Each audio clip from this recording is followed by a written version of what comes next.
മറ്റുള്ളവരിൽ നിന്നെല്ലാം പൂർണ്ണമായും വ്യത്യസ്തനാണ് മുഹമ്മദുർ റസൂലുള്ളാഹി സ്വല്ലല്ലാഹു അലൈഹി വസല്ലം. അപ്പോൾ ആ റസൂലുള്ളാഹി സ്വല്ലല്ലാഹു അലൈഹി വസല്ലം തന്നെ പറഞ്ഞു, ഫഇന്നി ജുഇൽതു ഖാസിമൻ അഖ്സിമു ബൈനകും, നിങ്ങൾക്കിടയിൽ വിതരണം ചെയ്യുന്ന ആളാണ് ഞാൻ. അല്ലാഹുവാണ് കൊടുക്കുന്നവൻ, അല്ലാഹുവാണ് കൊടുക്കുന്നവൻ. പക്ഷേ ആ കൊടുക്കുന്നത് മുഴുവനും വിതരണം ചെയ്യാൻ വേണ്ടി അല്ലാഹു തആല നിശ്ചയിച്ച നിമിത്തമാണ് മുഹമ്മദുർ റസൂലുള്ളാഹി സ്വല്ലല്ലാഹു അലൈഹി വസല്ലം. അതാണ് ഇമാം ശാഫിഈ റളിയല്ലാഹു അൻഹു പറഞ്ഞതും ഈ ഹദീസിനോടും ഖുർആനിനോടും യോജിച്ച കാര്യം തന്നെയാണ്. അവിടുന്ന് അങ്ങനെയല്ലാതെ ഇമാം ശാഫിഈ റളിയല്ലാഹു അൻഹു ജീവിതത്തിൽ ഖുർആനിനെതിരായോ ഹദീസിനെതിരായോ മുൻഗാമികളായ മഹാന്മാർക്കെതിരായോ ഒരു വാചകവും ഒരു കാര്യവും ഇമാം ശാഫിഈ റളിയല്ലാഹു അൻഹു പറഞ്ഞിട്ടില്ല. 4 മദ്ഹബിലെ ഇമാമികളും പറഞ്ഞിട്ടില്ല. നമ്മുടെ മുൻഗാമികളായ ഇമാമികൾ ആരും പറഞ്ഞിട്ടില്ല. അവരെല്ലാം പരിശുദ്ധ ഖുർആനും നബി സല്ലല്ലാഹു അലൈഹി വസല്ലമയുടെ ഹദീസും അനുസരിച്ച് മാത്രം പറഞ്ഞവരാണ്. അതിന് വിരുദ്ധമായി ഒരാളും പറഞ്ഞിട്ടില്ല. അതുകൊണ്ടാണ് എല്ലാ മദ്ഹബിന്റെ ഇമാമികളെയും മുസ്ലിം ലോകം 2 കൈയും നീട്ടി സ്വീകരിച്ചിട്ടുള്ളത്. എല്ലാ ആളുകളും ഈ 4 മദ്ഹബിന്റെ ഇമാമിങ്ങൾ പറഞ്ഞതുപോലെ നമ്മുടെ ആചാരങ്ങളും കർമ്മങ്ങളും നമ്മുടെ എല്ലാ വിഷയങ്ങളും അവർ പഠിപ്പിച്ചതുപോലെ ആകണം എന്ന് ലോകത്ത് കഴിഞ്ഞുപോയ എല്ലാ ഇമാമിങ്ങളും ഏകോപിച്ചത് അതുകൊണ്ടാണ്. നബി സല്ലല്ലാഹു അലൈഹി വസല്ലം നിങ്ങൾ പഠിപ്പിക്കുമ്പോ 2 നിലക്ക് പഠിപ്പിച്ച ചില സംഗതികളുണ്ടാവും. അത് ചിലപ്പോൾ 2 മദ്ഹബ് ഉണ്ടാവും, ചിലപ്പോൾ 3 നിലക്ക് പഠിപ്പിച്ചതുണ്ടാവും, അത് ചിലപ്പോൾ 3 മദ്ഹബ് ഉണ്ടാവും, ചിലപ്പോൾ 4 നിലക്ക് പഠിപ്പിച്ചതുണ്ടാവും, അത് 4 മദ്ഹബ് ഉണ്ടാവും, അത് 4 നിലക്ക് പഠിപ്പിച്ചവന് 4 ഉണ്ടാവില്ല, സ്വാഭാവികമാണ്. ഒരു ഉസ്താദ് 4 കുട്ടികൾക്ക് 4 വിധത്തിൽ പഠിപ്പിച്ചാൽ 4 ശിഷ്യന്മാര് 4 നിലക്ക് ഉണ്ടാവും ഉറപ്പല്ലേ? അതുപോലെ മഹാന്മാരായ സഹാബത്തിന്റെ ഇടയിൽ ചില വിഷയങ്ങളിൽ ഒന്നിലധികം അഭിപ്രായങ്ങൾ കാണാം. കാരണം 2ഉം നബി സല്ലല്ലാഹു അലൈഹി വസല്ലം തങ്ങളിൽ അവർക്ക് കിട്ടിയതാണ്.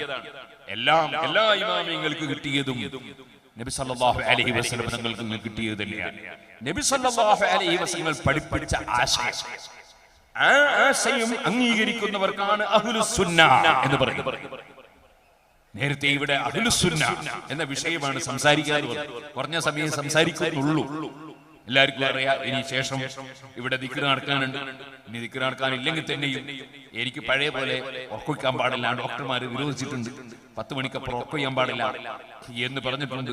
ഞാൻ കുറെയൊക്കെ ലംഘിച്ചുകൊണ്ട് നീങ്ങിയപ്പോൾ അതിന്റെ തകരാറ് ഞാൻ അനുഭവിച്ചുകൊണ്ടിരിക്കുകയാണ്. അതുകൊണ്ട് നീട്ടി സംസാരിക്കുന്നില്ല. ഞാൻ പറഞ്ഞു വന്നത് നിങ്ങൾ ശ്രദ്ധിക്കണം. അഹ്ലുസ് സുന്ന നബി സല്ലല്ലാഹു അലൈഹി വസല്ലം പഠിപ്പിച്ചതനുസരിച്ച് ജീവിക്കുന്നവർ, അതാണ് അഹ്ലുസ് സുന്ന വൽ ജമാഅ എന്ന് പറഞ്ഞാലോ വിധങ്ങൾ എന്താണ് പഠിപ്പിച്ചത് എന്ന് ആർക്കാ മനസ്സിലാകുക? അത് ഏറ്റവും നന്നായി മനസ്സിലാകുന്നത് അവിടുത്തെ ശിഷ്യന്മാരായ സഹാബികൾക്കാണ്. ആ സഹാബികൾ പഠിപ്പിച്ചത് ഏറ്റവും നന്നായി മനസ്സിലാകുന്നത് അവരെ ശിഷ്യന്മാരായ താബീഈങ്ങൾക്കാണ്. അവര് പഠിപ്പിച്ചത് എന്താണെന്ന് മനസ്സിലാകുന്നത് അവരുടെ ശിഷ്യന്മാരായ താബീഈങ്ങൾക്കാണ്. അങ്ങനെ ആ നല്ല നൂറ്റാണ്ടുകളിൽ ജീവിച്ച പണ്ഡിതന്മാർ അവർക്ക് മനസ്സിലായതുപോലെ പിൽക്കാലത്ത് ഒരാൾക്കും മനസ്സിലാവൂല. ആ 3 നൂറ്റാണ്ടിൽ ജീവിച്ച പണ്ഡിതന്മാരെ അവലംബിച്ചുകൊണ്ട് ഓരോ കാലഘട്ടത്തിലും ജീവിച്ച പണ്ഡിതന്മാർ കൈമാറി കൈമാറി കൈമാറി വന്ന ദീൻ, അതിനെ സൂചിപ്പിക്കുന്നതാണ് അൽ ജമാഅ, മുസ്ലിം കൂട്ടായ്മ. മുസ്ലിം കൂട്ടായ്മ, സഹാബത്തിന്റെ ഐക്യം, താബീങ്ങളുടെ ഐക്യം, തബഉ താബീങ്ങളുടെ ഐക്യം. അങ്ങനെ അന്ന് മുതൽ ഇന്ന് വരെയുള്ള മുസ്ലിം പണ്ഡിതന്മാർ പരമ്പരാഗതമായി അംഗീകരിച്ചു വരുന്ന വിഷയങ്ങളെ അംഗീകരിക്കുന്നവർ, അതാണ് അഹ്ലുസ് സുന്നത്തി വൽ ജമാഅ.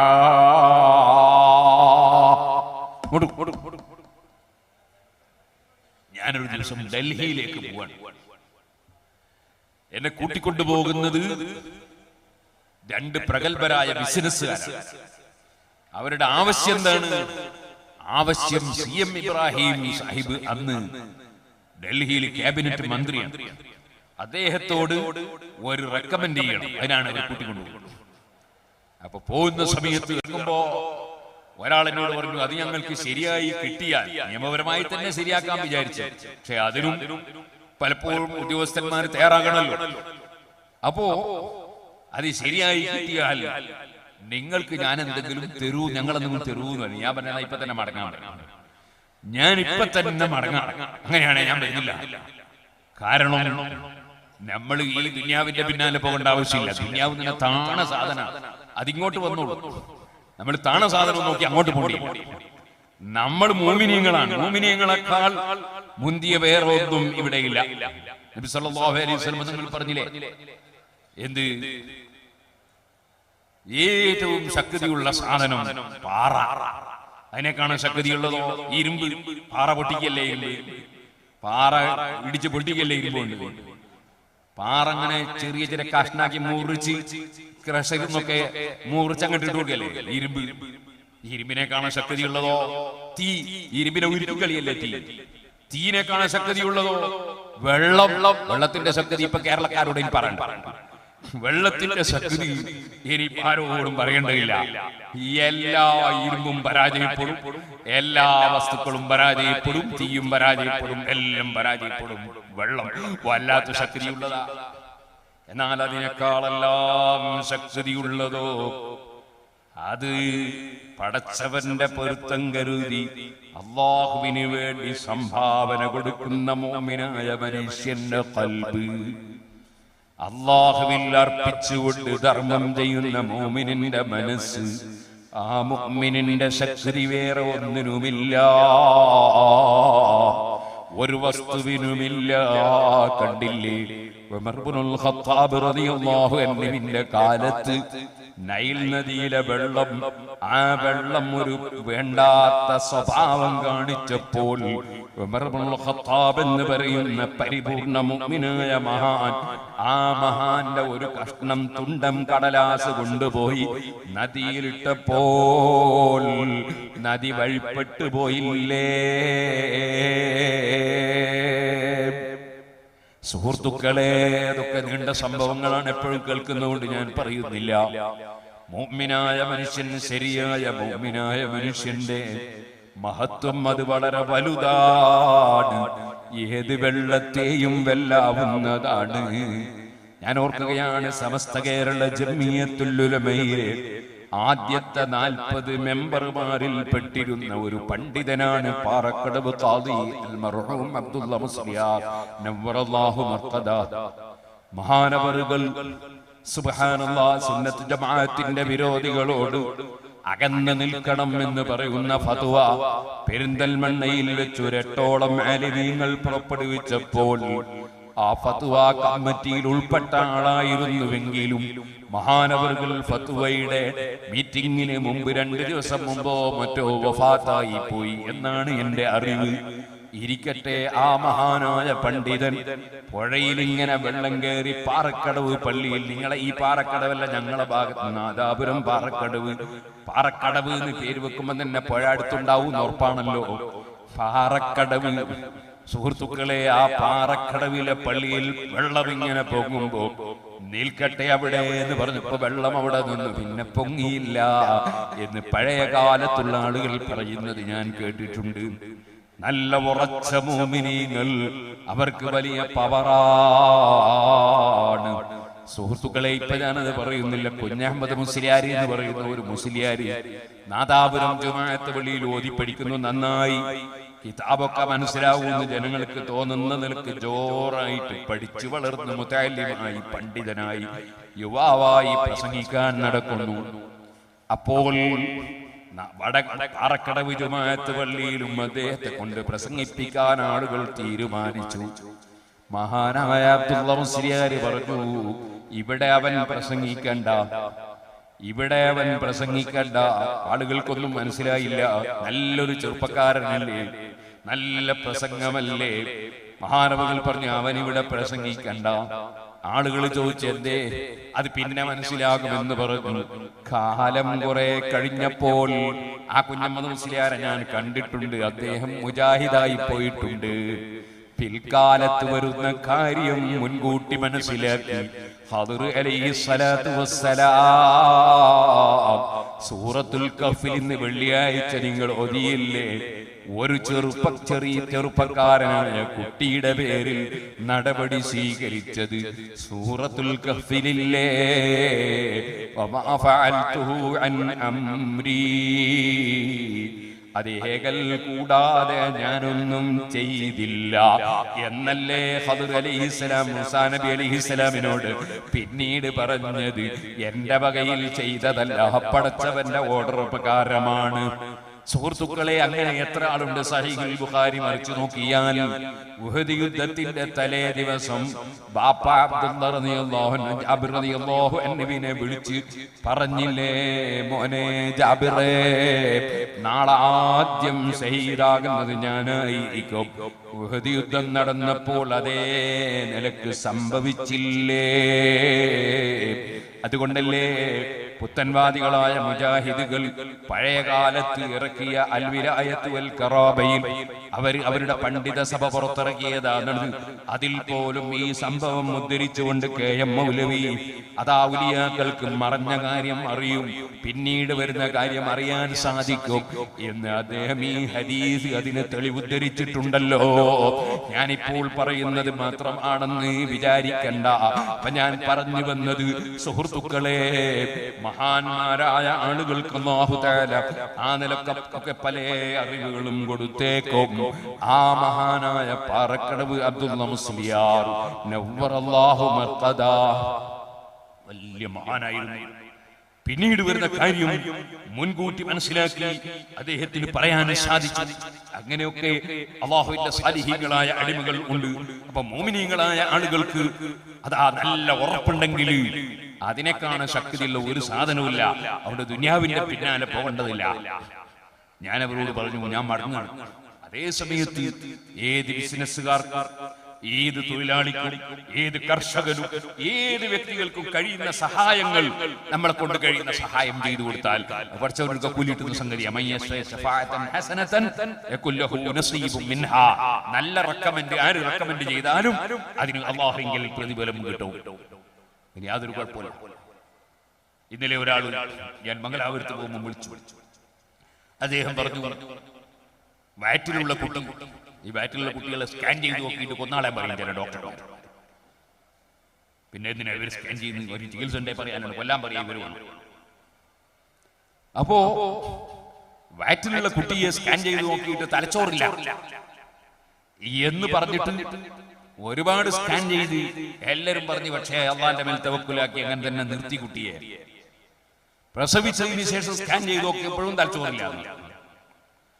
അങ്ങനെ തലച്ചോറില്ല എന്ന് പറഞ്ഞ കുട്ടി, ആ കുട്ടിയെയും കൊണ്ട് ഒരു ദിവസം കർണാടകയുടെ അടുത്ത് ബായാർത്ഥങ്ങളിൽ നടത്തുന്ന സലാത്തിന്റെ സദസ്സിൽ ഈ കുട്ടിയെയും കൊണ്ടുവന്ന് അവിടുന്ന് സിറാജുൽ ഹുദയിലേക്ക് ഒരു സംഖ്യ നേർച്ചയാക്കി സിറാജുൽ ഹുദയെ കൊടുക്കാൻ വേണ്ടി നേർച്ചയാക്കി. സിറാജുൽ ഹുദയുടെ കലണ്ടർ വരുമ്പോൾ എല്ലാവരും ഓരോന്ന് വാങ്ങിച്ചു.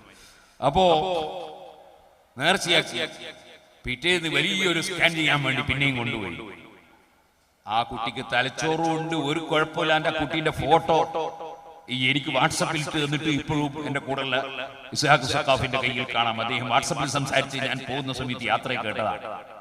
അപ്പൊ ഞാൻ പറഞ്ഞു വന്നത്, അള്ളാഹു മാത്രമാണ് കൊടുക്കുന്നവൻ, അള്ളാഹു മാത്രമാണ് തടയുന്നവൻ. എന്നിട്ട് അദ്ദേഹം പറഞ്ഞു, ഞാനിപ്പോ പലരോടും സിറാജുലിലേക്ക് നേർച്ചയാക്കാൻ വേണ്ടി പറയും എന്ന് പറഞ്ഞു. അത് ശഫാഅത്തുൽ ഹസന, നല്ല റെക്കമെൻഡാ. നല്ല റെക്കമെൻഡുകൾ അതിന് പ്രതിഫലം ലഭിക്കുമെന്ന് ഖുർആൻ പഠിപ്പിച്ചതാണ്. അതുകൊണ്ട് നല്ല റെക്കമെൻഡ് ആർക്കും ചെയ്തു, മുതലാളിമാർക്കും ചെയ്തു കൊടുക്കുക, തൊഴിലാളിക്കും ചെയ്തു കൊടുക്കുക, ആർക്കും നല്ല റെക്കമെൻഡ്. ബഹുമാനപ്പെട്ട ശൈഖുനാ സുൽത്താനുൽ മഖാന്തപുരം ഉസ്താദ് അല്ലാഹു തആല ദീർഘായുസ്സും ആഫിയത്തും കൊടുക്കട്ടെ. അവിടുത്തെ റെക്കമെൻഡ് കൊണ്ട് ആയിരക്കണക്കിന് ആളുകൾ അബുദാബിയിലും UAE പല ഭാഗത്തും തൊഴിലെടുക്കുകയാണ്, മാനമായി കുടുംബം ജീവിക്കുകയാണ്. അങ്ങനെ എത്ര സംഭവങ്ങൾ. അപ്പൊ റെക്കമെൻഡുകൾ തെറ്റല്ല, അത് നല്ലതാണ്. നല്ല കാര്യത്തിന് റെക്കമെൻഡ് ചെയ്യാം, സഹായിക്കാം. ഒരു മനുഷ്യനൊരു പ്രയാസം ഉണ്ടാകുമ്പോ ആ പ്രയാസം നീക്കി കൊടുക്കാൻ വേണ്ടി ഒരാൾ പ്രവർത്തിച്ചാൽ നബി സല്ലല്ലാഹു അലൈഹി വസല്ലം പറഞ്ഞിട്ടുണ്ട്, ഫഖദ് സറനി, അവൻ എന്നെ സന്തോഷിപ്പിച്ചവനാണ്. വമൻ സറനി, എന്നെ ഒരാൾ സന്തോഷിപ്പിച്ചാൽ ഫഖദ് സറല്ലാഹു, അവൻ അല്ലാഹുവിനെ സന്തോഷിപ്പിച്ചവനാണ്. വമൻ സറല്ലാഹു, അല്ലാഹുവിനെ ഒരാൾ സന്തോഷിപ്പിച്ചാൽ അദ്ഖലഹുൽ ജന്ന, അവൻ അല്ലാഹു സ്വർഗ്ഗത്തിൽ കടത്തും. അതുകൊണ്ട് ഈ രണ്ട് ബിസിനസ്സുകാരോട് ഞാൻ പറഞ്ഞു, ഞാൻ വരാം, പക്ഷെ എനിക്ക് എന്തെങ്കിലും തരുമെന്ന് തന്നെ ഞാൻ വരില്ല. അങ്ങനെ പോയി. ഞാൻ പറയാൻ പോകുന്ന വേറൊരു വിഷയമാണ്. പോകുന്ന സമയത്ത് പ്ലെയിനിൽ കയറിയപ്പോഴോ അല്ലെങ്കിൽ പ്ലെയിനിലേക്ക് പോകുമ്പോഴോ ബോംബെ എന്നോ ഡൽഹിയിൽ നിന്നോ എനിക്ക് കൃത്യമായി ഓർമ്മയില്ല, ഒരാളെന്നോട് ഉസ്താദേ തബ്ലീഗ് ജമാഅത്തിനെ പറ്റി നിങ്ങളുടെ അഭിപ്രായം എന്താണ്? ഞാൻ സുന്നത്ത് ജമാഅത്തിനെ കുറിച്ചാണ് ഞാനിപ്പോ പറഞ്ഞത്. ഇവരെ പറഞ്ഞു നബി സല്ലല്ലാഹു അലൈഹി വസല്ലം ജീവിച്ചതനുസരിച്ചു, അതുപോലെ നബി തങ്ങൾ മുതൽക്ക് ഇന്നേ വരെയുള്ള മുസ്ലിം പണ്ഡിതന്മാർ പഠിപ്പിച്ചതനുസരിച്ച് ജീവിക്കുന്നവർക്കാണ് അഹ്ലുസ് സുന്നത്തി വൽ ജമാഅ എന്ന് പറയുന്നത്. ഇദ്ദേഹം ചോദിച്ച ആളെ പേര് അബൂബക്കർ ഹാജിന. അദ്ദേഹം എന്നോട് ചോദിക്കാൻ, ഞാൻ കളവ് പറയല്ല, ഉള്ള സംഭവം പറയാം. കളവ് പറഞ്ഞാൽ ഞാൻ എല്ലാവരോടും പറയട്ടെ, ആരെങ്കിലും ജീവിതത്തിൽ കളവ് പറയുന്നവരുണ്ടെങ്കിൽ ഞാൻ കളവ് പറയൂല എന്ന് മനസ്സിൽ ഉറപ്പിച്ചു വെക്കണം. നബി സല്ലല്ലാഹു അലൈഹി വസല്ലം പറഞ്ഞ വാക്ക് നിങ്ങൾ കേട്ടിട്ടില്ലേ? ഏറ്റവും വലിയ ചതി കബറത്ത് ഖിയാനതൻ, ഏറ്റവും വലിയ ചതി അതെന്താണ്? അൻ തുഹദ്ദിസ അഖാക, നീ നിന്റെ സഹോദരനോട് ഒരു കാര്യം പറയുന്ന സമയത്ത് അവൻ നീ പറയുന്നത് ശരിയാണ്, നീ പറയുന്നത് സത്യമാണ് എന്ന് മനസ്സിലാക്കി അവൻ നിന്നിൽ നിന്ന് ആ വിഷയം കേൾക്കുകയാണ്. നീ കളവ് പറയാൻ, അപ്പൊ നിന്നെ അവനെ ചതിക്കുകയാണ്. അങ്ങനെ ചതിക്കുന്നവനാണ് ഏറ്റവും വലിയ ചതിയൻ, കളവ് പറയുന്നവനാണെന്ന് മുഹമ്മദുർ റസൂലുള്ളാഹി സ്വല്ലല്ലാഹു അലൈഹി വസല്ലം നിങ്ങൾ പറയാം. അപ്പൊ ഒരിക്കലും കളവ് പറയരുത് സുഹൃത്തുക്കളെ. അപ്പോ കളവ് പറയൽ വലിയ വഞ്ചനയാണ്. കാരണം നമ്മളെ വിശ്വസിക്കുന്ന ഒരാളെ നാം ചതിക്കുകയാണ് കളവ് പറയുന്നതിലൂടെ നബി സല്ലല്ലാഹു അലൈഹി വസല്ലം പറയാം. എന്ന് മാത്രമല്ല, ഒന്നുകൂടി പറയട്ടെ, കളവ് പറയുന്നവർ ശരിക്കും ശ്രദ്ധിച്ചോളണം. നബി സല്ലല്ലാഹു അലൈഹി വസല്ലം നിങ്ങൾ പറയാണ്, ഇദാ കദബൽ അബ്ദു, ഒരു അടിമ ഒരു വ്യക്തി കളവ് പറഞ്ഞാൽ തബാഅദ അൻഹുൽ മലകു, മലക്ക് അവനെ തൊട്ട് അകന്നു പോകും. റഹ്മത്തിന്റെ മലക്ക്, അവന് സംരക്ഷണം കൊടുക്കേണ്ട മലക്ക്, അവനെ പുരോഗമിപ്പിക്കേണ്ട മലക്ക്, ആ മലക്ക് അവരിൽ നിന്ന് അകന്നു പോകും. കള്ളം പറഞ്ഞാൽ മലക്ക് അകന്നു പോകും. എന്തുകൊണ്ടാണ് മലക്ക് അകന്നു പോകുന്നത്?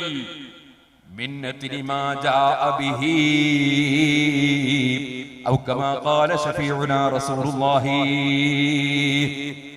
അവൻ ഏതൊരു കളവാണോ പറഞ്ഞത് അതിന്റെ നാറ്റം കൊണ്ട്, അതിന്റെ ദുർഗന്ധം കൊണ്ട് മലക്ക് ദൂരെ പോകും. കളവ് പറഞ്ഞാൽ മലക്ക് ദൂരെ പോകും, അത്ര ദുർഗന്ധാണ് കളവിന്. അപ്പൊ നിങ്ങൾ ചോദിക്കുന്നത് നമ്മക്ക് മണക്കുന്നില്ലാലോ, മൂക്കില്ലാത്തതുകൊണ്ടാണ്. അത് മണക്കാതെ ജലദോഷം ഉണ്ടായാൽ അങ്ങനല്ലേ, മണക്കണ്ട മണക്കൂലല്ലോ. അതുപോലെ നമുക്ക് ആ മണം വലിക്കാനുള്ള മൂക്കില്ല, അതുകൊണ്ടാണ് നമുക്ക് മണക്കാത്തത്. നബി സല്ലല്ലാഹു അലൈഹി വസല്ലം പറഞ്ഞത് ഹഖാണ്. മലക്ക് മാറിക്കും, മലക്കിനാ മൂക്കുണ്ട്, മലക്കിനാ വാസന കിട്ടുന്നുണ്ട്, നാറ്റം ദുർഗന്ധം. അതേ സമയത്ത് മലക്കുകൾക്ക് സുഗന്ധം വലിയ ഇഷ്ടമാണ്. അതുകൊണ്ടാണ് അത്ര തട്ടുന്നത് സുന്നത്തായത്. അതുകൊണ്ടാണ് ഖബറിന്റെ മേലെ നല്ല റൈഹാൻ പുഷ്പം കൊണ്ടുപോയിട്ടാൽ അത് എടുത്തു മാറ്റാൻ പാടില്ല എന്ന് ഫത്ഹുൽ മുഈനിൽ പറഞ്ഞത്. കാരണം മലക്കുകൾ ഇറങ്ങാൻ കാരണമാണ്, മലക്കുകൾ ഇറങ്ങാൻ കാരണമാണ്. നല്ല സുഗന്ധം മലക്കുകൾക്ക് വലിയ ഇഷ്ടമാണ്. അതേ സമയത്ത് ദുർഗന്ധം മലക്കുകൾക്ക് വലിയ വെറുപ്പാണ്. വല്ലാത്ത ദുർഗന്ധമാണ് കളവിന് എന്ന് മുഹമ്മദുർ റസൂലുള്ളാഹി സ്വല്ലല്ലാഹു അലൈഹി വസല്ലം പറയാണ്. അതുകൊണ്ട് തെറ്റിദ്ധരിക്കേണ്ട, ഞാനുള്ളത് പറയാണ്, സത്യം പറയുകയാണ്. സുഹൃത്തുക്കളെ, സുന്നത്ത് ജമാഅത്തിന്റെ പണ്ഡിതന്മാർ അവരെങ്ങനെ കളവ് പറയുമോ? സുന്നത്ത് ജമാഅത്തിന്റെ വിരോധികൾക്ക് കള്ളം പറയുന്നതിന് ഒരു വിഷമവും ഇല്ല. ഞാൻ ഒരു ദിവസം ഇങ്ങനെ പോകുമ്പോൾ എന്റെ കാറിന്ന് എന്റെ കൂടെയുള്ള ആള് എനിക്കൊരു ക്ലിപ്പ് കേൾപ്പിച്ചു. എന്താണ്? ഒരു മുസ്ലിയാരിന്റെ പേര് പറയപ്പെടുന്ന ഒരു മൗലവി, ആ മൗലവി എന്റെ ഒരു പ്രസംഗത്തിന്റെ ഒരു വഹദിന്റെ പകുതി ക്ലിപ്പ് കേൾപ്പിക്കുകയാണ്. അതിൽ ഞാൻ എന്താ പറയുന്നത്? ഞാൻ പറയുന്നത് തല മുഴുവനും തടകണം, തല മുഴുവനും തടകണം. അങ്ങനെ തല മുഴുവൻ തടകുന്ന സമയത്ത് നബി സല്ലല്ലാഹു അലൈഹി വസല്ലം തലപ്പാവ് ഉണ്ടായിരുന്നു. നബി തങ്ങൾ തലപ്പാവ് പൊക്കിയിട്ട് ഫർദിന്റെ ഖദർ, നിർബന്ധമായും തടകേണ്ട സ്ഥലം തലയിൽ നിന്ന് തടകി ബാക്കി തലപ്പാവിന്റെ മേലെ തടകി പൂർത്തിയാക്കലാണ്. അതുകൊണ്ട് തല മുഴുവനും തടവുക എന്നത് വളരെ പ്രധാനപ്പെട്ട ഒരു കാര്യമാണ്. നമ്മൾ മദ്രസയിൽ നിന്ന് ഫർള് പഠിപ്പിക്കുമ്പോ തലയിൽ നിന്ന് അല്പം തടവൽ എന്ന് പറയും. അത് ഫർള് പറഞ്ഞതാ, അല്ലാതെ നമ്മൾ ചെയ്യേണ്ടത് അല്പം തടകണം അല്ല. അത് അതേ പുസ്തകത്തിൽ തന്നെ അതിന്റെ അപ്പുറത്തെ പേജിൽ പറഞ്ഞിട്ടുണ്ട്. വുദുവിന്റെ സുന്നത്തുകൾ എന്നൊരു അധ്യായമുണ്ട്. ആ അധ്യായത്തിൽ പറഞ്ഞിട്ടുണ്ട് തല മുഴുവനും തടകണം. ഫത്ഹുൽ മുഈനിൽ പറഞ്ഞിട്ടുണ്ട്, എല്ലാ കിതാബിലും പറഞ്ഞിട്ടുണ്ട്. ശാഫിഈ മദ്ഹബിലെ എല്ലാ കിതാബിലും നമ്മളെ മദ്രസയിലെ എല്ലാ പുസ്തകത്തിലും പറഞ്ഞിട്ടുണ്ട് തല മുഴുവനും തടകണം. സുന്നി വിദ്യാഭ്യാസ ബോർഡ് മദ്രസയിലും പഠിപ്പിക്കുന്നുണ്ട്, ഇസ്ലാം മത വിദ്യാഭ്യാസ ബോർഡ് മദ്രസയിലും പഠിപ്പിക്കുന്നുണ്ട്, സുന്നികളെ എല്ലാ മദ്രസയിലും പഠിപ്പിക്കുന്നുണ്ട് തല മുഴുവനും തടകണം. അതിൽ ഒരു സുന്നിക്കും തർക്കമില്ല എന്ന് മാത്രമല്ല, മാലിക് ഇമാം റളിയല്ലാഹു അൻഹു തല മുഴുവനും തടവൽ വുജൂബാണെന്ന് പറഞ്ഞതിനാൽ പ്രത്യേകിച്ചും മറ്റൊരു മദ്ഹബ് അനുസരിച്ച് നമ്മളെ ശരിയാകാതെയായി പോകും. ഖുറൂജൻ മിൻ ഖിലാഫി മൻ ഔജബഹു. അതുകൊണ്ട് തല മുഴുവനും തടകണം എന്ന് റസൂൽ പ്രത്യേകം പറഞ്ഞിട്ടുണ്ട്. ഇത് ഞാൻ എന്റെ വഅദിൽ പറഞ്ഞു. അപ്പൊ ഈ മൗലവി ക്ലിപ്പ് കേൾപ്പിച്ചിട്ട് ചോദിക്കാണ്, മൗലവിന്റെ സദസ്സിലുള്ളവർ കണ്ടോ തല മുഴുവനും തടകൽ മുജാഹിദീങ്ങളല്ലേ? ഇപ്പൊ ഇവരും സമ്മതിച്ചു. നമ്മളും തലകടകൾ തീർത്തും തടകണമെന്നുള്ളത് സമ്മതിച്ചു. കേട്ടാ തോന്നുന്നു ആദ്യമായിട്ട് ഞാനൊന്ന് സമ്മതിച്ചതാണ്. നമ്മളെ മദ്രസ സമസ്ത കേരള ജമിയത്തുൽ ഉലമയുടെ കീഴിൽ മദ്രസ ഉണ്ടാക്കിയ കാലം മുതൽ ഇന്ന് വരെ എല്ലാ മദ്രസ പാഠപുസ്തകത്തിൽ പഠിപ്പിക്കുന്നതാണ് തല മുഴുവനും തടകൽ സുന്നത്താണ്, നബി തങ്ങളുടെ ചര്യ അതാണ്, സുന്നത്ത് അതാണ് എന്ന് എല്ലാ കിതാബിലും പഠിപ്പിക്കുന്നതാണ്, എല്ലാ കിതാബിലുള്ളതാണ്, എല്ലാ അലിമികളും പറയുന്നതാണ്. പക്ഷെ കേൾക്കുന്ന മുജാഹിദ് വിവരമില്ലാത്തത് കൊണ്ട് ഈ മൗലവീനെ വിശ്വസിക്കുകയാണ്. ഇതാദ്യമായിട്ട് പേരോട് പറഞ്ഞാൽ തല മുഴുവനും തടങ്ങണം, മുജാഹിദീങ്ങൾ മാത്രം ചെയ്യുന്ന ഒരു പണിയാണ് എന്ന് മുജാഹിദീങ്ങൾ ഇവനെ വിശ്വസിക്കുകയാണ്. അതാ അവന്റെ സദസ്സിൽ മലക്ക് പോകുന്ന പോക്ക് ഏതായിരിക്കും അറിയുന്നത്? കാരണം ഒരുത്തൻ കള്ളം പറഞ്ഞാൽ മലക്ക് ഒരൊറ്റ പോലെ പോകും. കാരണം അവൻ കൊണ്ടുവന്ന കളവിന്റെ ദുർഗന്ധത്താൽ പണ്ഡിതന്മാരെയും പഠിപ്പിക്കുന്ന മുതഅല്ലിമീങ്ങളായ നമ്മളെയും ഒക്കെ തെറ്റിദ്ധരിപ്പിക്കാൻ വേണ്ടി പച്ചക്കള്ളം പറയുക എന്നത് അഹ്ലുസുന്നത്തി വൽ ജമാഅത്തിന്റെ എതിരാളികളുടെ സ്വഭാവമാണ്. സുന്നത്തി ജമാഅത്തിന്റെ പണ്ഡിതന്മാർ കള്ളം പറയാൻ അവർക്കതിന് സാധിക്കൂല, കള്ളം പറയാൻ കഴിയൂല. ഓ സുഹൃത്തുക്കളെ, ഞാൻ പറഞ്ഞു വരുന്നത്, അപ്പൊ അങ്ങനെ ട്രെയിനിൽ പോകുമ്പോ ഈ പോഖറാജി എന്ന് പറഞ്ഞ ആൾ അദ്ദേഹം മരിച്ചുപോയി. അല്ലാഹു അദ്ദേഹത്തിന്റെ ഖബറിൽ സന്തോഷം കൊടുക്കട്ടെ, അദ്ദേഹത്തിന്റെ മക്കൾക്കും കുടുംബത്തിനും അല്ലാഹു ബർക്കത്ത് ചെയ്യട്ടെ. അദ്ദേഹം സിറാജുൽ ഹുദയെ വല്ലാതെ സഹായിച്ച ആളാണ്. പിന്നീട് അങ്ങനെ അദ്ദേഹം നേരത്തെ തബ്ലീഗ് ജമാഅത്തിന്റെ കൂടെ ഇടയ്ക്ക് പോകാറുണ്ടായിരുന്നു എന്ന് എനിക്കറിയാം. അദ്ദേഹത്തെ നമ്മളെ കൂടെ കൂട്ടി സുന്നത്ത് ജമാഅത്തിലേക്ക് കൊണ്ടുവരണം എന്നുള്ള ആഗ്രഹത്തോടു കൂടി ഞാൻ അദ്ദേഹവുമായി ഇണങ്ങി ഇങ്ങനെ പോവായിരുന്നു. അങ്ങനെ ആ പോക്കിലാണ് ഒരു ദിവസം അദ്ദേഹത്തിന്റെ ചോദ്യം, തബ്ലീഗ് ജമാഅത്തിനെ പറ്റി നിങ്ങളുടെ അഭിപ്രായം എന്താണ് ചോദിച്ചത്. ഡൽഹിന്നോ ബോംബെന്നോ അല്ലെ എപ്പോഴെന്നോ ചോദിച്ചതാണ്. ഞാൻ ഉടനെ തന്നെ പറഞ്ഞു, അല്ല ആചാര്യ, നമുക്ക് സുന്നത്ത് ജമാഅത്ത് പോരെ, പിന്നെന്തിനാ തബ്ലീഗ് ജമാഅത്ത് എന്ന് ചോദിച്ചു. നമുക്ക് സുന്നത്ത് ജമാഅത്ത് പോരെ, പിന്നെ ഇതിനൊരു തബ്ലീഗ് ജമാഅത്ത്. നമ്മുടെ ഇമാമിയങ്ങൾ മുഴുവനും കിതാബില് ഹഖ്ഖിന്റെ അഹ്ലിനെ സംബന്ധിച്ച്, സ്വർഗ്ഗത്തിൽ കടക്കുന്ന പാർട്ടിയെ സംബന്ധിച്ച് നബി സല്ലല്ലാഹു അലൈഹി വസല്ലം തങ്ങളുടെ ഹദീസിൽ തന്നെയും ഒരു റിപ്പോർട്ടില്, സഹാബത്തിന്റെ വാചകങ്ങളിൽ റിപ്പോർട്ടില്, ശറഹുൽ അഖായിദ അടക്കമുള്ള കിതാബുകൾ റിപ്പോർട്ടിൽ പറഞ്ഞു അഹ്ലുസുന്നത്തി വൽ ജമാഅ എന്നല്ലേ യഥാർത്ഥ ഇസ്ലാമിന്റെ വക്താക്കൾക്ക് പേര് പറഞ്ഞത്. സുന്നത്ത് ജമാഅത്തുകാർ എന്നല്ലേ തബ്ലീഗ് ജമാഅത്തുകാർ എന്ന് ശാഫി ഇമാമിന്റെ കിതാബിലുണ്ട്, അബൂ ഹനീഫ റളിയല്ലാഹുവിന്റെ കിതാബിലുണ്ടോ, മാലിക് ഇമാമിന്റെ കിതാബിലുണ്ടോ, അഹ്മദ് ഇബ്നു ഹംബൽ റളിയല്ലാഹുവിന്റെ കിതാബിലുണ്ടോ?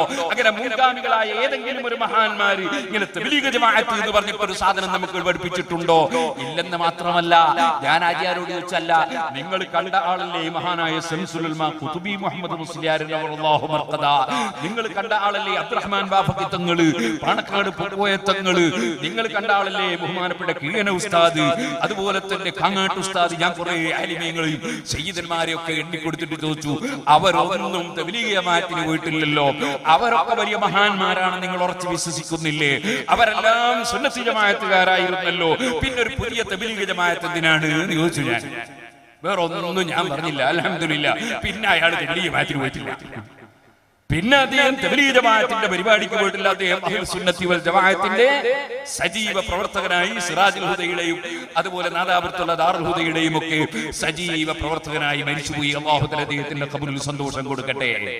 സുഹൃത്തുക്കളെ, സുന്നത്ത് ജമാഅത്ത് മഹാന്മാരായ 4 മദ്ഹബിന്റെ ഇമാമിങ്ങൾ പഠിപ്പിച്ച ദീൻ, അതിനു മുമ്പുള്ള മഹാന്മാരും പഠിപ്പിച്ച ദീൻ, അവരുടെ കാലശേഷം ജീവിച്ച വലിയ വലിയ മഹാന്മാരില്ലേ, ഇബാദത്തിൽ തന്നെ മുഴുകി, സുബ്ഹാനല്ലാഹ്, ഇബാദത്തിൽ തന്നെ മുഴുകി ഒരൊറ്റ നിസ്കാരം ജമാഅത്ത് നഷ്ടപ്പെടുത്താതെ, ഒരു സുന്നത്തും നഷ്ടപ്പെടുത്താതെ, നിങ്ങൾ കണ്ടില്ലേ ഒരു കാമൽ നിന്നിട്ടൊരു ഖത്തം തീർത്തോവർ.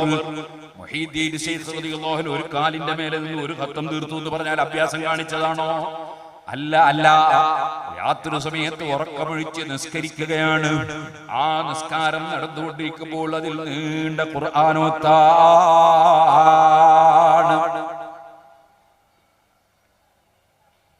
നീണ്ട ഖുർആനോത്ത്.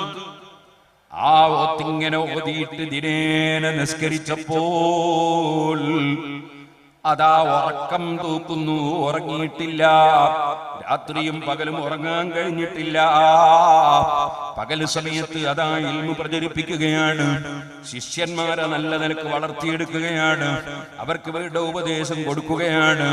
ആ ഉപദേശങ്ങളിൽ പെട്ടതാണ് നിങ്ങൾ വിവരമുള്ളവരെ മാത്രമേ പിന്തുടരാവൂ. അലൈക്കും അതേ ശറഇനോട് യോജിക്കുന്നത് കൊണ്ട് മാത്രമേ ഖൈർ കിട്ടുള്ളൂ.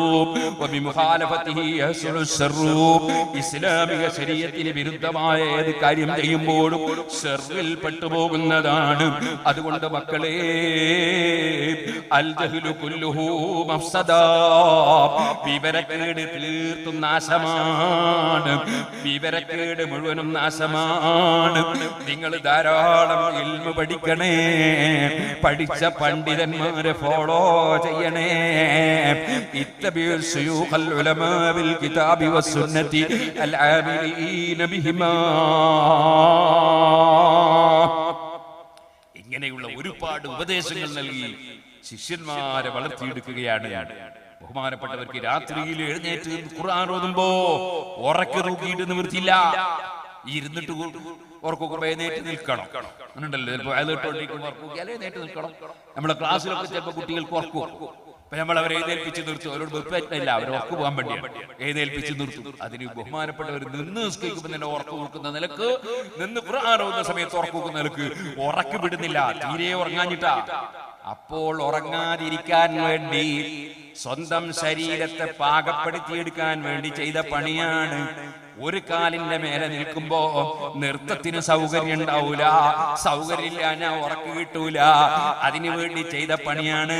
ഉറക്കമൊഴിച്ചുകൊണ്ട് ഖുർആൻ തുടരെ ഓതാൻ അതിനു വേണ്ടി എടുത്ത പണിയാണ്. ഒരു കാല് പൊക്കി വെച്ചിട്ട് ഖുർആൻ ഓതി. അവിടുത്തെ ചരിത്രം പറയുന്ന കിതാബുകളിൽ ഈ വിവരം പറഞ്ഞിട്ടുണ്ട്. അതാണ് ഒരു കാമല് നിന്നിട്ട് ഒരു ഖത്തം തീർത്തോവർ ആ മുഹീദ്ദീൻ ശൈഖ് റളിയല്ലാഹു അൻഹുവിന്റെ കറാമത്ത് ലോകമൊട്ടാകെ തവാത്തുർ കൊണ്ട് നിഷേധിക്കാൻ കഴിയാത്ത വിധം സ്ഥിരപ്പെട്ടതാണെന്ന് ഇബ്നു തൈമിയ്യ വരെ എഴുതി വെച്ചില്ലേ. ആ മഹാനായ സയ്യിദുനാ ഖൗസുൽ അഅ്ലം മുഹീദ്ദീൻ അബ്ദുൽ ഖാദിർ അൽ ജീലാനി ഖദ്ദസല്ലാഹു സിർറഹുൽ അസീസ് ശാഫിഈ മദ്ഹബ് അനുസരിച്ച് ജീവിച്ചു, അതുപോലെ ഹംബലി മദ്ഹബ് അനുസരിച്ച് ജീവിച്ചു.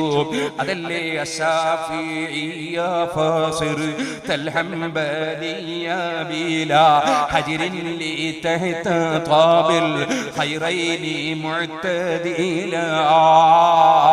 ഇനി നിങ്ങൾക്ക് കേൾക്കണോ, ദിവസേന രാത്രി സമയത്ത് എഴുന്നേറ്റ് എത്രയോ നീണ്ട സമയം നിസ്കരിക്കുകയും എല്ലാ ദിവസവും പകലിൽ നോമ്പെടുക്കുകയും ചെയ്തുകൊണ്ട് അല്ലാഹ് വല്ലാത്ത ജീവിതം നയിച്ച മഹാനാണ് സയ്യിദുനാ മുഹീദ്ദീൻ നബവി.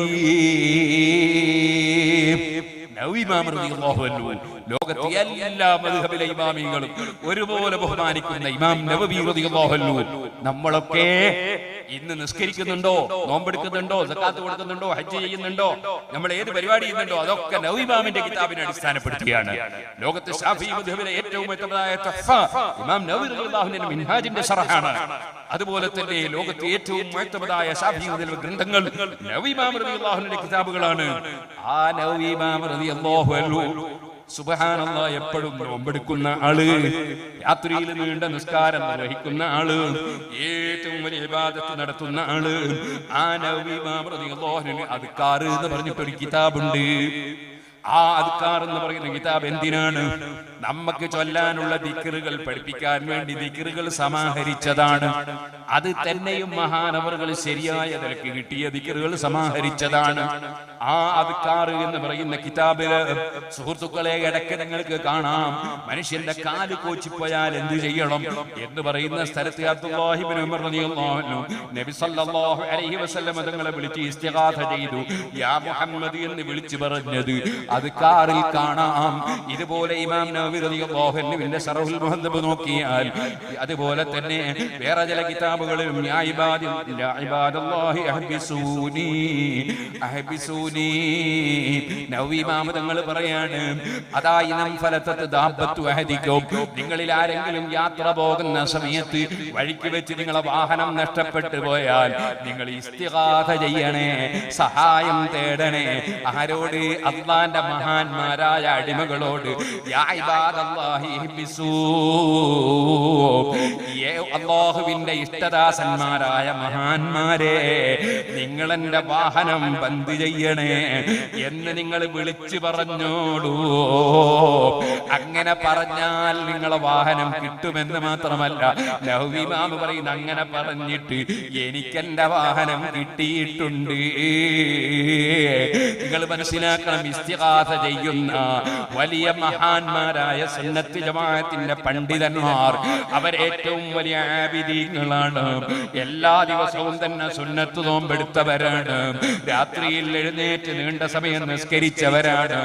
ഏതെങ്കിലും ഒരാള് അതാ ഒരു തബ്ലീഗ് ജമാഅത്തുകാരന്റെ കയ്യിൽ ഒരു തസ്ബീഹ് മാല കാണുമ്പോഴേക്ക് ഇവര് വലിയ ഇബാദത്തുകാരാണെന്ന് തെറ്റിദ്ധരിക്കല്ലേ. അവർ ഇസ്തിഗാഥയെ ചോദ്യം ചെയ്ത് ഇസ്തിഗാസ ചെയ്ത നവവി ഇമാമിനെ പോലത്തെ പണ്ഡിതന്മാർ മുശ്രിക്കാണെന്ന് പറഞ്ഞിട്ട് ആഖിറം നഷ്ടപ്പെടുത്തിയവരാണ്. അതുപോലെ തന്നെ തലശ്ശേരി സ്റ്റേഡിയം പള്ളി അടക്കമുള്ള പള്ളിയിൽ ആയിരക്കണക്കിന് മുസ്ലിമീങ്ങളെ ജുമാ പച്ച മലയാളത്തിൽ ഖുതുബ ഓതിയിട്ട് ബാത്തിലാക്കുന്നവരാണ്. അല്ലാഹുവിന്റെ റസൂൽ ഖബർ സിയാറത്ത് ചെയ്യുന്നവരായിരുന്നു. സിയാറത്ത് ചെയ്യുന്ന സമയത്ത് മുജാഹിദ് പുത്തൻവാദികൾക്ക് ഒരു വാദമുണ്ട്. അതെന്താണ്? സിയാറത്തിന് വേണ്ടി യാത്ര ചെയ്തുകൂടാ, പിന്നെ ഖബർ ഇങ്ങോട്ട് വന്നിട്ടാണോ സിയാറത്ത് ചെയ്യുക? സിയാറത്തുള്ള വാചകം പോലും പഠിക്കാത്ത വിവരമക്കേടായി പോയത്. സിയാറത്ത് എന്ന വാക്കിന്റെ അർത്ഥം തന്നെ സന്ദർശനം എന്നാണ്. അങ്ങോട്ട് പോയി കാണുന്നതിനല്ലേ സന്ദർശനം എന്ന് പറയാ. സിയാറത്ത് വിസ, വിസിറ്റ് വിസ, വിസിറ്റ് ചെയ്യുക, സന്ദർശിക്കുന്ന വിസ. എല്ലാവർക്കും അറിവിടെ വിസിറ്റ് വിസന്റെ പേരാ സിയാറത്ത് വിസ. എല്ലാവർക്കും അറിയാം സിയാറ. അപ്പൊ സിയാറത്ത് എന്ന് പറഞ്ഞാൽ അങ്ങോട്ട് പോയി വിസിറ്റ് ചെയ്തതിനാണ് സിയാറത്ത് എന്ന് പറയാ. അപ്പൊ ഫസൂറുഹാ, നിങ്ങൾ ഖബർ വിസിറ്റ് ചെയ്യണം, ഖബർ സിയാറത്ത് ചെയ്യണം എന്ന് പഠിപ്പിച്ച് മുഹമ്മദ് റസൂലുള്ളാഹി സ്വല്ലല്ലാഹു അലൈഹി വസല്ലം. അത് പിന്നെ ഖബർ ഇങ്ങോട്ട് വന്നിട്ടാ സിയാറത്ത് ചെയ്യാ. അങ്ങോട്ട് യാത്ര ചെയ്യാൻ പാടില്ല എന്ന് പറഞ്ഞാൽ അപ്പൊ അങ്ങോട്ട് പോകാൻ പാടില്ല. പുത്തൻവാദികൾ ഒരു വാദമാണ്. വേറൊരു വാദം, അവരുടെ വാദം എന്താണെന്നറിയോ? ഖബറിന്റെ അടുത്ത് അഥവാ സിയാറത്ത് ചെയ്യാനെ തന്നെ ഖബറിലുള്ളാക്ക് വേണ്ടിയിട്ട് നമുക്ക് പ്രാർത്ഥിക്കാം. നമുക്ക് വേണ്ടി ഖബറിന് എന്ന് പ്രാർത്ഥിച്ചൂടാ.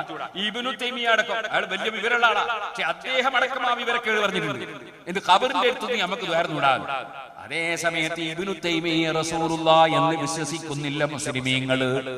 നമ്മൾ വിശ്വസിക്കുക മുഹമ്മദുർ റസൂലുള്ളാഹ്. ആ മുഹമ്മദ് നബി സല്ലല്ലാഹു അലൈഹി വസല്ലം തങ്ങൾ സിയാറത്ത് പഠിപ്പിക്കുമ്പോ പഠിപ്പിച്ചത് എങ്ങനെയാണ്? അവിടുന്ന് ദുആ ചെയ്ത് കാണിച്ചത് എങ്ങനെയാണ്? യഗ്ഫിറുല്ലാഹു ലനാ വലക്കും, ജീവിച്ചിരിക്കുന്ന ഞങ്ങൾക്കും അല്ലാഹു പുറത്തു തരട്ടെ, മരിച്ച നിങ്ങൾക്കും അല്ലാഹു പുറത്തു തരട്ടെ. ജീവിച്ചിരിക്കുന്നവർക്കും ഖബറിന്റെ അടുക്കൽ വെച്ച് ദുആ ചെയ്തുകൊണ്ടാണ് നബി തങ്ങൾ സിയാറത്ത് പഠിപ്പിച്ചത്. ജീവിച്ചിരിക്കുന്നവർക്ക് വേണ്ടി ഖബറിങ്കൽ വെച്ച് പ്രാർത്ഥിക്കരുതെന്ന് പറയുന്നത് സുന്നത്ത് ജമാഅത്തിനെതിരാണ്, നബി തങ്ങൾ പഠിപ്പിച്ച ആശയത്തിനെതിരാണ്. ഇത്തരത്തിലുള്ള എല്ലാ പുത്തനാശയങ്ങളുമുള്ള കക്ഷികളാണ് തബ്ലീഗ് ജമാഅത്ത്.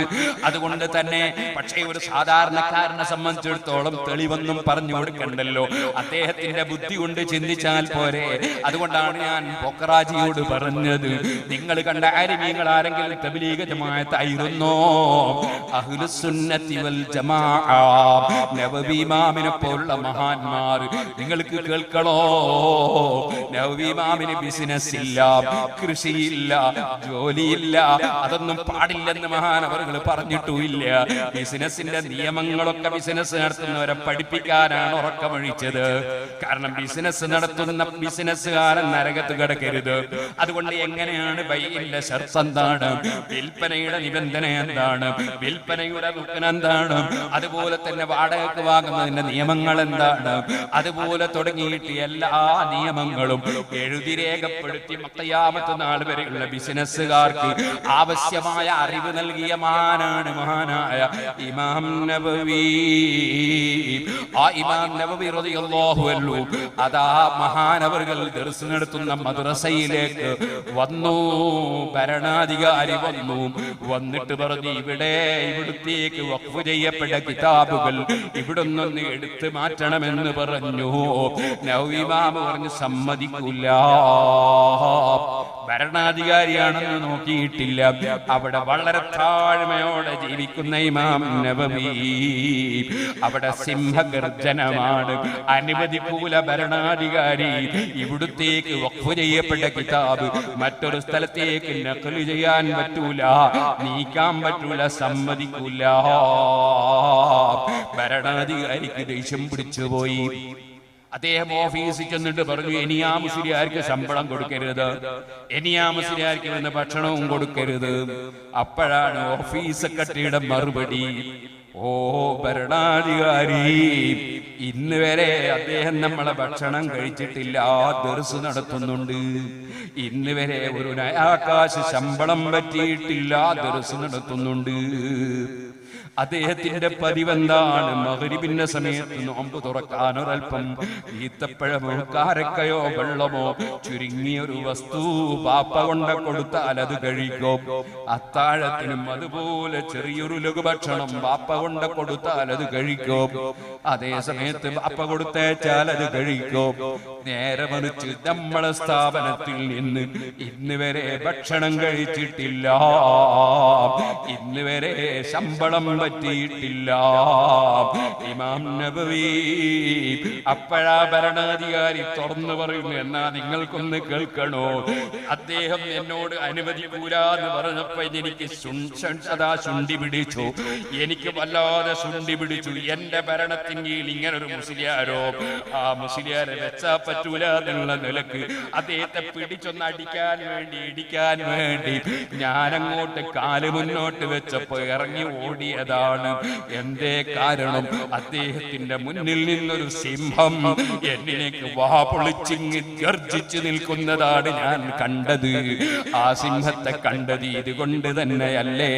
ഇത്രയും സൂക്ഷ്മതയോടെ ജീവിക്കുന്ന മഹാനായത് കൊണ്ടല്ലേ? സുഹൃത്തുക്കളെ, അങ്ങനെയുള്ള ഇമാം നബവി റളിയല്ലാഹു അൻഹു തബ്ലീഗ് ജമാഅത്തുകാരനായിട്ടില്ല, ഇമാം ഗസ്സാലി ആയിട്ടില്ല. അതുകൊണ്ട് പറയട്ടെ, സുന്നത്ത് ജമാഅത്തിന്റെ എതിരായ 100 ആശയങ്ങൾ ഉൾക്കൊള്ളുന്ന തബ്ലീഗ് ജമാഅത്തിന് കുഴപ്പമില്ലെന്ന് മനസ്സിലാക്കി അവരെ തസ്ബീഹ് മാലയിൽ പെട്ടുപോകല്ലേ. സുന്നത്ത് ജമാഅത്ത് അല്ലാതിരുന്നാലുള്ള കുഴപ്പം എന്താണ്? കുഴപ്പം നബിതങ്ങളല്ലേ പറയുന്നു, ഒരുത്തൻ സുന്നത്ത് ജമാഅത്ത് വിട്ടുപോയാൽ, പുത്തനാശയക്കാരനായാൽ, അല്ലെങ്കിൽ പുത്തനാശയക്കാരന് ഇടം കൊടുത്താൽ,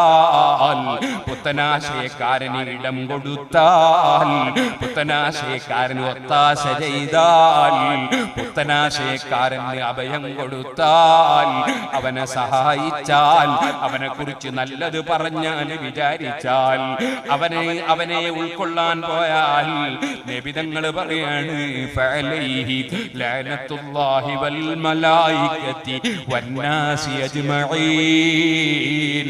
പുത്തനാശയക്കാരനും അവന് ഇടം കൊടുക്കുന്നവർക്കും അല്ലാഹുവിന്റെ ലഅനത്തുണ്ട്, വൽ മലായിക മലക്കുകളുടെ ലഅനത്തുണ്ട്, വന്നാസി അജ്മഈൻ സർവ്വ സജ്ജനങ്ങളുടെയും ശാപമുണ്ട് എന്ന് മാത്രമല്ല, പുത്തനാശയക്കാരൻ ഏത് തസ്ബീഹ് ചൊല്ലിയാലും, ഏത് സുബ്ഹാനല്ലാഹ് ചൊല്ലിയാലും, ഏത് ജമാഅത്തിന് പങ്കെടുത്താലും, എത്ര സുന്നത്ത് നിസ്കരിച്ചാലും, ഏത് ഫർദ് നിസ്കരിച്ചാലും അല്ലാഹ് ഖബൂൽ ചെയ്യണ്ടേ? അല്ലാഹുവിന്റെ റസൂൽ പറയുന്നു, ലാ യഖ്ബലുല്ലാഹു മിൻഹു സർഫൻ വലാ അദ്ലാ. പുത്തനാശയക്കാരന്റെ ഒരൊറ്റ ഫർദും സുന്നത്തും അല്ലാഹ് ഖബൂൽ ചെയ്യൂല. ഇമാം ബുഖാരി സഹീഹുൽ ബുഖാരിയിൽ പഠിപ്പിച്ച ഹദീസാണ്. അതുകൊണ്ട് തന്നെ അഹ്ലുസുന്നത്തി വൽ ജമാഅത്തിന്റെ ആശയങ്ങൾ മുറുകെ പിടിച്ച് ജീവിക്കണം. നമ്മുടെ മുൻഗാമികളായ പണ്ഡിതന്മാരെ നമ്മളെ പഠിപ്പിച്ച മരിച്ച മയ്യിത്തിന്റെ പേരുള്ള ഖുർആനോത്താകട്ടെ, ദിക്റ് ചൊല്ലി മയ്യിത്ത് കൊണ്ടുപോകലാകട്ടെ, ഖബർ സിയാറത്താകട്ടെ, സിയാറത്തിന്റെ സമയത്ത് ഖുർആനോദണമെന്ന് ശഫീ ഇമാം തങ്ങൾ പഠിപ്പിച്ചില്ലേ? അങ്ങനെയുള്ള ഏത് ആചാരങ്ങളുണ്ടോ, മരിച്ച മയ്യിത്തിന്റെ പേരിൽ ഭക്ഷണം കൊടുക്കലുണ്ടോ, അങ്ങനെ തുടങ്ങി നിങ്ങൾ ചെയ്യുന്ന എല്ലാ ആചാരങ്ങളും അത് അല്ലാഹുവിന്റെ റസൂൽ സല്ലല്ലാഹു അലൈഹി വസല്ലം തങ്ങളും സഹാബത്തും ഇമാമീങ്ങളും പഠിപ്പിച്ചതല്ലാതെ സുന്നത്ത് ജമാഅത്തിന്റെ കയ്യിലൊന്നുമില്ല.